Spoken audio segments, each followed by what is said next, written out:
How's it going, everybody? It's me. You know me, right? It's Big Ball Vlogs, and I'm back. A couple videos back. Actually, not even a couple videos back. It's only one video back on this channel. I shot a video of me doing a little bit of night flight, and I got a story for you about that night flight. It may have looked like it went all okay on the video, but that's through the magic of video editing.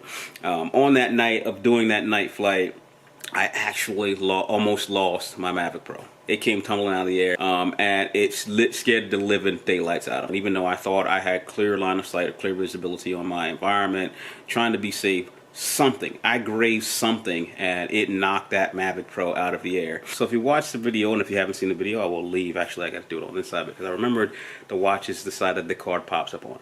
So I'll leave a link card in the top here to take you back to the other video if you haven't seen it. But there is a part in that video where you see me doing an ascend from the parking lot and then a fly over or fly between of two buildings that had lit up billboards on them. One of them said like Barclays on this one, and I can't remember what the other one says, Niavan or something like that on the other side. And again, once you get up out of the lit area of the parking lot where you are above the street lighting, you can't really make out what's going on above. At least at the top of those buildings, I couldn't see, maybe, and I know I must not have been able to see some of the obstacles or dangers that may have been up there. I did evaluate my flying environment to look for any tall wires, any power lines. It's downtown Wilmington, so there's a train station through there. There's a lot of tall power lines running through there. And I kind of drove around to make sure I was aware of all power lines, if there's any kind of cell phone towers or anything like that, because at night the Mavic Pro does not have the ability to use its obstacle avoidance. So I knew it would be up to me to make sure it didn't hit anything. And what I'll show you is what happened. So probably be some cutscene in here somewhere. So I take off and I do a flight from the parking lot up, and I want to do a climb and I want to see the tops of those buildings. And then I decide to fly back. I want to fly back a few meters and then do a fly by or fly between the two buildings and catch a shot of the top of the signs. And when I did that, I flew up and above the buildings. And in this video, you'll see that I'm actually kind of flying very close to the Barclays building on the right side of the frame.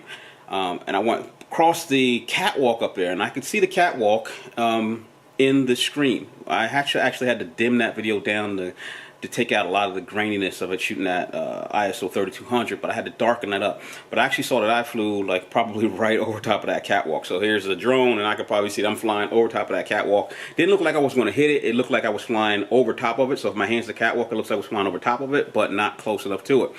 So once I got past that building, and if you can see in this video that I'm showing you, I got past that building, and there doesn't seem to be any obstruction or anything in the way to hit, because I'm flying between the buildings, with the exception of the buildings themselves.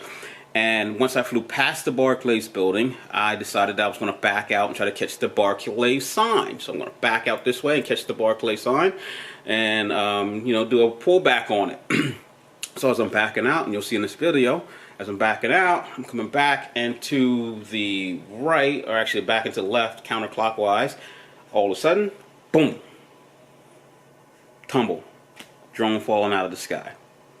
I literally almost shit myself when it happened, because I thought I was going to lose my baby, for one. But for two, I couldn't tell what it was, and I didn't know what I would have hit or what I could have hit. So I'm like shit for about, it seemed like it was in slow motion for about, it seemed like for me an eternity, but about maybe 2 seconds later, 3 seconds later, I get my video back, and I am stable, but I'm down closer to the ground than I had wanted to be. Luckily, the Mavic, which I thought I was dead because with the spark, if you've seen the videos, guys are grabbing the spark and doing like this, and it turns off the motors. So luckily, with the Mavic, I don't know what it was doing or how it was falling, it did not turn off the motors, and I thought this thing was going to just come down and explode or break into the ground. But it somehow leveled itself out, and it was fine. Again, almost pissed myself when it did it, but once I saw that it was fine, I took it back up, brought it back to the parking lot, and landed it.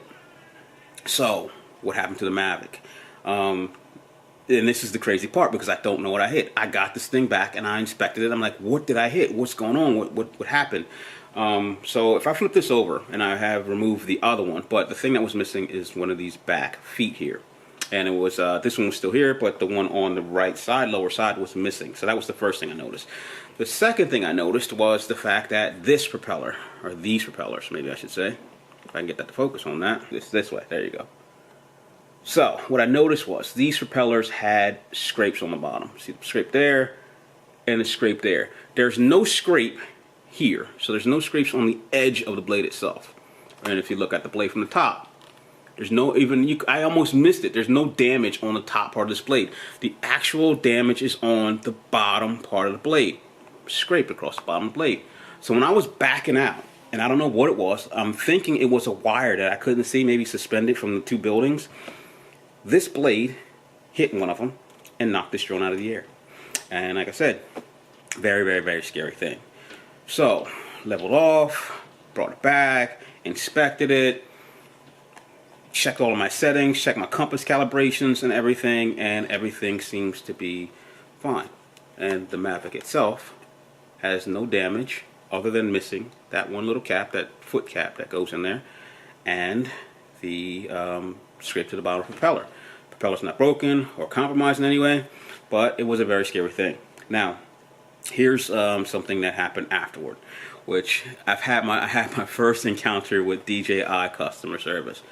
I am anal as hell about little stuff, little scratches. If this thing had a scratch across it for some reason, if I scratched that, like somehow, like I was just walking with it and they put a big old gouge across the top of it, I would have to have that repaired, because I am just anal about how nice my stuff looks. So the thing that was bothering me the most is I was missing that bottom cap there.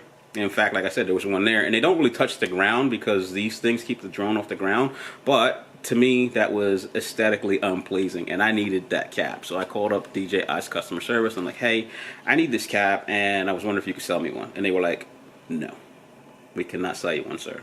They wanted me to pack this up, put it in a box, send it to them for about 1 or 2 weeks, however long it took, without any indication of how long it's going to take me to get it back or how much it's going to cost to repair it. They told me they would send me an invoice, and the last thing I was going to do was pack my baby up in a box and send it off with DJI for them to Frankenstein or make me take this off with a whole new arm on her just because that little plastic cap, and then charge me $100 to do it. Because I've heard some pretty bad stories about how DJI charges people for simple services and how certain things aren't covered. I actually went back in and looked at the warranty, and I saw that the warranty is like crazy.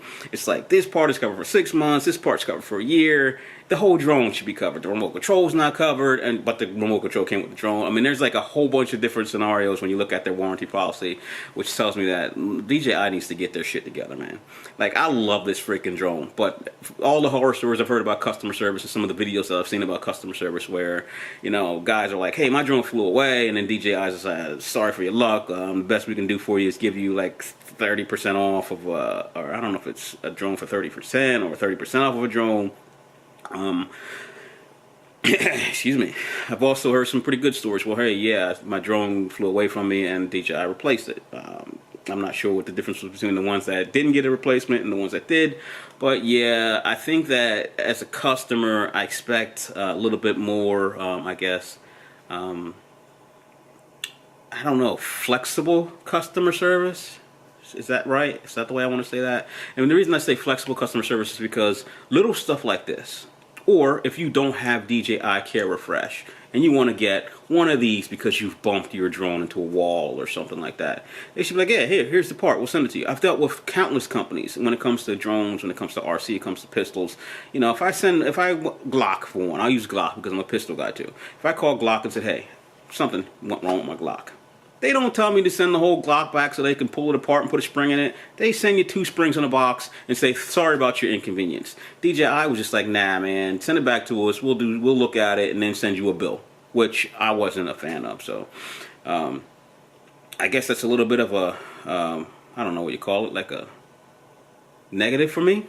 The fact that I love these products, but the customer service sucks. And I'm one of the type of guys that if your customer service sucks, I don't want to deal with you, is a little bit unpleasing or unsettling with me. So thought I'd just share that story with you, let you guys know that I am still out there droning, and I am not perfect. Again, I did something that was legal in the United States. If you're not Part 107 if you're not a Part 107 license holder, you are allowed to fly at night.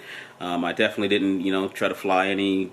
I kept it in line of sight. I mean, even for the things where you see me flying around that condo and getting lights in the background, I could clearly see across. It looks like it's far away from the drone's perspective, but it wasn't. I could clearly see the green light flashing in the background there. But there are some obstacles out there that at the height that I was at, I wasn't aware of. Tell me about you guys' stories. Have you had, I know a lot of you guys may have bumped into something or something at some point in time with your drone. Tell me some stories that you may have encountered flying your drone, how it turned out for you. Leave some comments below. Hey guys, thanks for watching. Thanks for supporting the vlog. I got another video to shoot for my other channel, Big Ball Shooting. But I will get back to you soon. I know everybody's already done it, but maybe I'll just get a set of those low noise propellers to see how they do. I'll talk to you later. Bye.